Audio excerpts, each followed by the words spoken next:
Bueno, y es por eso que tenemos hasta ahora el contacto con el ex canciller Ignacio Walker. ¿Qué tal? ¿Cómo estás? Buenas tardes. Hola Viviana, muy buenas tardes. Muy bien, gracias. Bueno, hoy podríamos decir desde el momento que se da a conocer un poco este informe que es bien decidor, que detalla la situación que se vive en Venezuela, que se emplaza la figura de Daniel Jadwe para que se manifieste y sobre todo para ver si tenía una posición distinta a lo que había dicho el Partido Comunista desde su dirigencia. No sé si pudo leer lo que él plantea en su columna o por lo menos lo que se destaca también en su propia cuenta de Twitter, que es principalmente decir que él condena cualquier tipo de violación a los derechos humanos, venga de donde, en el lugar donde sea. ¿Cómo ve esta posición de Daniel Jadwe? Bueno, más que la posición de Daniel Jadwe, lo que tenemos que constatar primero como un signo muy positivo, Viviana, es que esta resolución de Naciones Unidas confirma el informe que ya había enviado, ¿no es cierto?, la alta comisionada de Derechos Humanos, que es la expresidenta Michelle Bachelet, y la verdad es que este informe es lapidario. ¿Ah? De hecho, fue una de las expresiones que empleó, ¿no es cierto?, la diputada Camila Vallejo. Yo quiero recalcarlo porque había dicho algo parecido hacía varios meses, para no meter a todos en el mismo saco. Bueno, y frente a ese informe absolutamente detallado, serio, ¿no es cierto?, pormenorizado, respecto de las violaciones sistemáticas a los derechos humanos en Venezuela y las acusaciones a Nicolás Maduro, quien enfrenta, ¿no es cierto?, y dirige una dictadura corrupta. Lo que es impresionante, Viviana, es la declaración pública que entregó el Partido Comunista hace 2 o 3 días, ¿no?, donde dice, aquí la tengo, esta acusación hacia Venezuela, ojo, hacia Venezuela, si la acusación no es contra Venezuela, es contra el régimen de Maduro y es con Nicolás Maduro, respecto de crímenes de lesa humanidad. Como se reconoce en el informe, es fruto de un trabajo desarrollado desde fuera del país. Bueno, estamos en la era de la pandemia, ¿no? Un texto redactado en base a versiones obtenidas a distancia, en el que no se ha tenido un intercambio real con las autoridades de ese Estado.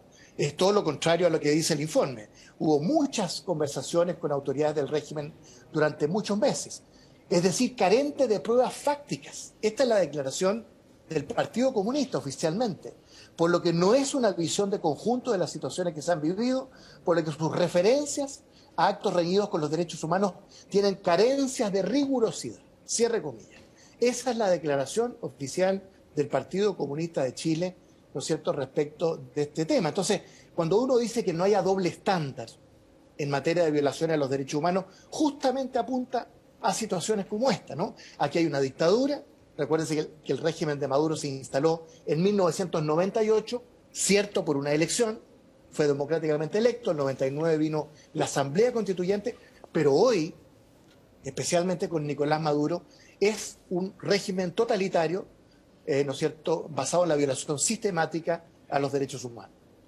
Claro, y en ese cuestionamiento que hace el PC se basa y se fundamenta más bien en la metodología, el no poder ingresar al país, pero no se le entregaron tampoco los permisos a esta comisión, donde además está Francisco Cox, que por ejemplo estuvo en la investigación de lo ocurrido en Ayotzinapa, es una persona que se ha dedicado durante mucho tiempo a acciones que tienen que ver con índole de derechos humanos. Pero quería preguntarle por precisamente lo que abríamos a debate al inicio de esta entrevista, que es la posición que ha tomado Daniel Jadwe, distinta a la dirigencia de su partido, sumada también, por ejemplo, las declaraciones que usted ya hacía mención de Camila Vallejo o de Carmen Hertz, de efectivamente marcar una diferencia, que es algo que se venía dando ya en el PC. Esto ocurrió con el informe que hizo la expresidenta Michelle Bachelet como alta comisionada, pero lo llamativo y la atención sin duda que está puesta en la posición que se esperaba que tomara Daniel Jadwe, si es que iba a estar a favor o no con la dirigencia de su partido o iba a tener algún matiz. Entonces, ¿cuál es su análisis respecto a esto? Bueno, mi análisis, Viviana, es que esto demuestra la fuerza que tienen los derechos humanos hoy día en el mundo. La nueva conciencia que existe, ¿no es cierto?, en el mundo respecto del tema del doble estándar, ¿no?, de que no hay dictaduras buenas y malas, y que el hecho que Daniel Jadwe, que ha sido siempre una postura dura al interior del Partido Comunista, ¿no es cierto?, saque una declaración como esta, obviamente que es positivo, ¿no?, en el sentido de que en el escenario de la política chilena difícilmente va a poder existir alguien que quiera aspirar a la presidencia de la República desde cualquier sector o ejercer un liderazgo político, ¿no?, que pueda seguir, continuar con este doble estándar en materia de derechos humanos. Así que yo creo que hay que valorarlo y demuestra también, por cierto, las tensiones al interior del Partido Comunista, porque como le digo, la declaración oficial del partido es de hace 3 días, justamente, o 2 días, a propósito de este informe lapidario. ¿Y cuánto cree usted que influye el hecho de que sea la figura presidencial del PC y además también el buen posicionamiento que ha logrado en las encuestas? Bueno, seguramente él lo ha tenido, ¿no es cierto?, en consideración. Él sabe que tiene la necesidad de crecer en la opinión pública y que con la postura tradicional del Partido Comunista, del doble estándar, tiene un techo, ¿no es cierto?, más que un piso. Así que me imagino que también hay algo de formulación táctica, ¿no es cierto? Algunos dirán oportunista. Bueno, yo quiero darle por lo menos el beneficio de la duda y cualquier declaración en Chile, ¿no es cierto?, que condene las violaciones a los derechos humanos en cualquier país del mundo, a mí me parece positivo. Y ojalá que esto, ¿no es cierto?, signifique una tendencia en aquellos partidos que no es solo el Partido Comunista, que han sido refractarios respecto a este tema y que siguen practicando el doble estándar. Y esa posición que toma y que da a conocer en el día de hoy en esa columna, ¿en qué pie deja lo que está por venir en la oposición? Está toda la discusión y el análisis en cuán amplio debe ser, por ejemplo, un proceso de primaria. Yo sé que usted desde la Democracia Cristiana ha insistido en que sí o sí se debe ir a primera vuelta, pero muchos dicen que lo ocurrido en la anterior elección, en que no hubiera, por ejemplo, una candidatura también del PS, que no hubiera un proceso primaria como sí ocurrió en el Frente Amplio y ocurrió en Chile Vamos, terminó pagando un costo que fue el triunfo de Sebastián Piñera. Entonces hay algunas voces que ya dicen que no se pueden volver a cometer esos mismos errores. Entonces la decisión que toma Daniel Jadue en el día de hoy, deja en una posición distinta a aquellas posturas que no estaban en la línea de, por ejemplo, incorporar al PC en una eventual primaria de la oposición. Mire, no se trata de excluir a priori a nadie, ¿ah? De lo que se trata es de tener coherencia. Si uno aspira a formar una coalición de gobierno, tiene que ver no solo en lo programático, sino que en lo político, ¿no es cierto? ¿Cuál es esa coherencia? Lo que yo he dicho, Viviana, es algo muy simple. Yo he cuestionado la tesis de la unidad de la oposición, porque la unidad de la oposición es la izquierdización de la oposición.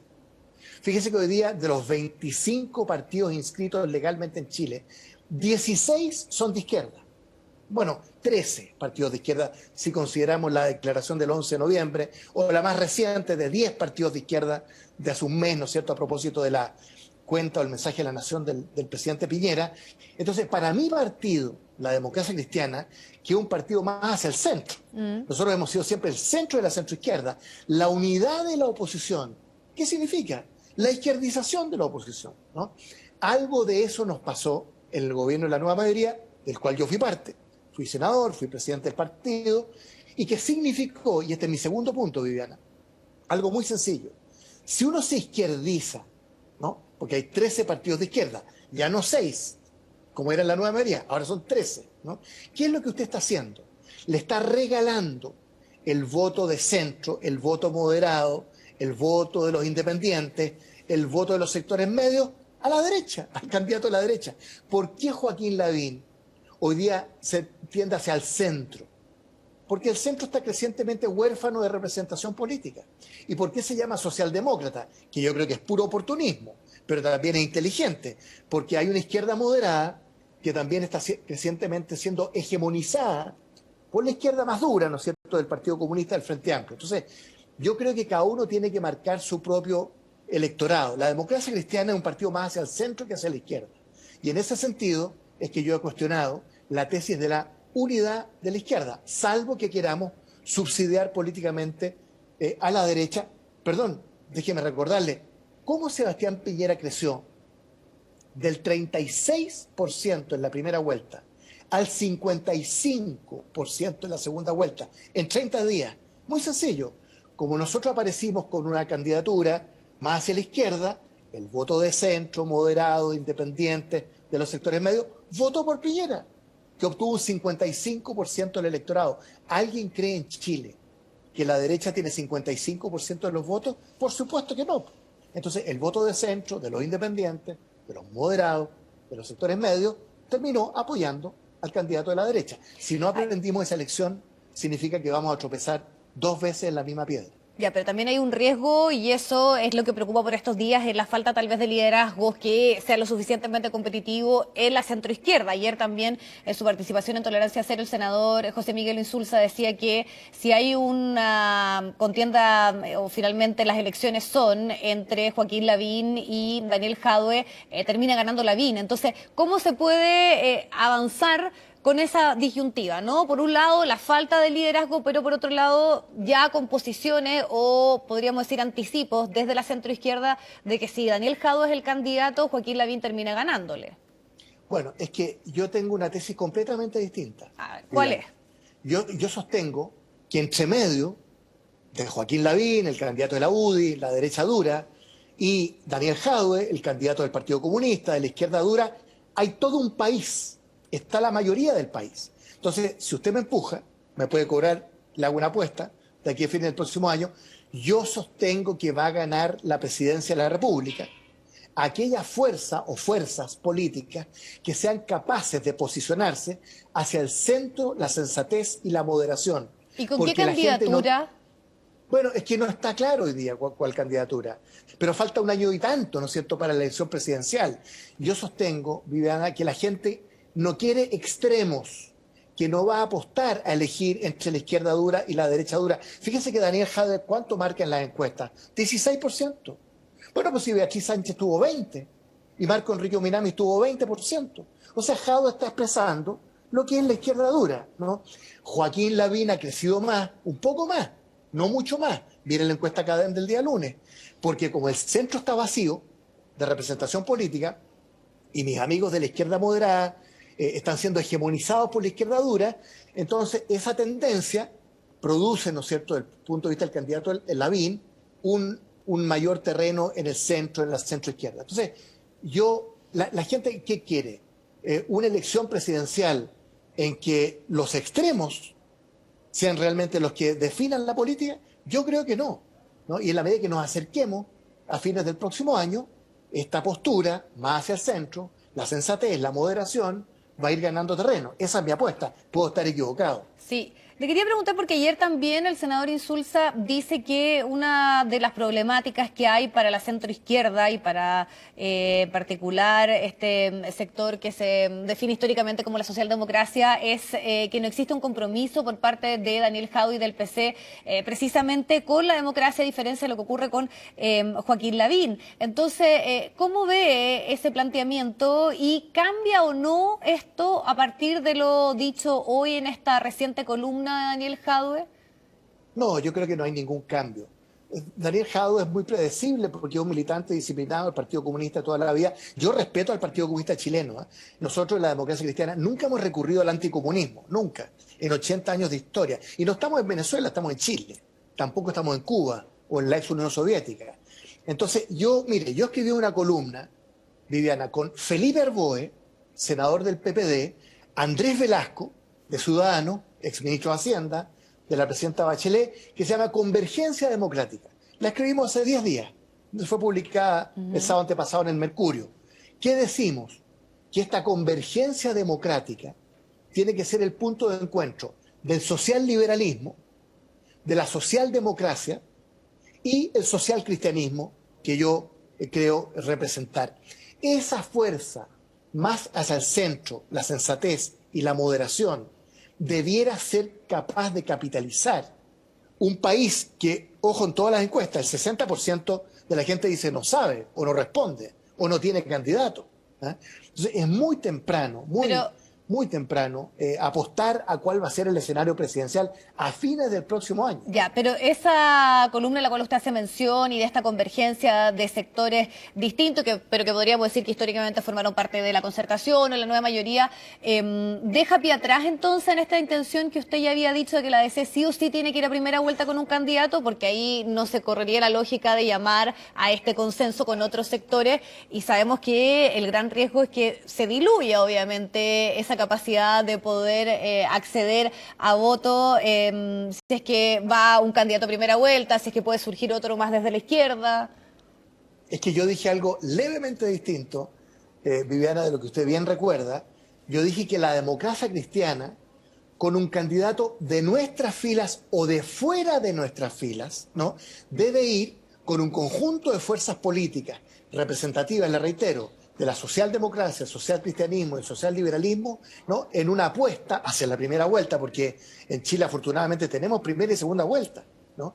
Entonces no podemos partir a priori como que estamos derrotados y peor aún condenados a elegir entre Joaquín Lavín y Daniel Jadwe. ¿Y ese candidato y esa convergencia hasta dónde llega? ¿Hasta el PS? Es que no sabemos. Ojalá el PS, el PPD, el Partido Radical, los Ciudadanos de Andrés Velasco, la Democracia Cristiana. Yo dije por ahí en alguna entrevista, ¿no? Desde el laguismo hasta Evópoli. Si usted me pregunta a mí, desde el laguismo, la socialdemocracia, el socialismo democrático, hasta Ciudadanos de Andrés Velasco. ¿Y podrían estar algunos partidos del Frente Amplio también? Es que es muy difícil, Viviana, por una razón muy sencilla. Mire usted las declaraciones de los dirigentes del Frente Amplio, pero no tienen ningún interés en ir con nosotros como Democracia Cristiana, en ningún tipo de elección, ¿no? Miren la entrevista de Pablo Vidal el día sábado en el Mercurio, ¿no? Entonces, ¿de qué estamos hablando? Se requiere dos para bailar tango, ¿no? Y por lo tanto yo no veo un terreno común, en este caso, con el Partido Comunista y sectores del Frente Amplio, salvo si usted me empuja que soy el Partido Liberal de Mlado Mirosevic, algunas figuras jóvenes que yo encuentro interesantes en Revolución Democrática, como Miguel Crispi, Natalia Castillo, pero como partido, como alianza, o sea, miren lo que dicen ellos, no tienen ningún interés en ir con la Democracia Cristiana. Le agradecemos su tiempo para poder abordar todos estos temas. Obviamente comenzamos hablando de lo de Venezuela y también lo importante su punto como ex canciller, pero también de lo que está ocurriendo en la oposición de nuestro país. Muchísimas gracias, que esté muy bien. Muchas gracias a ustedes, buenas tardes.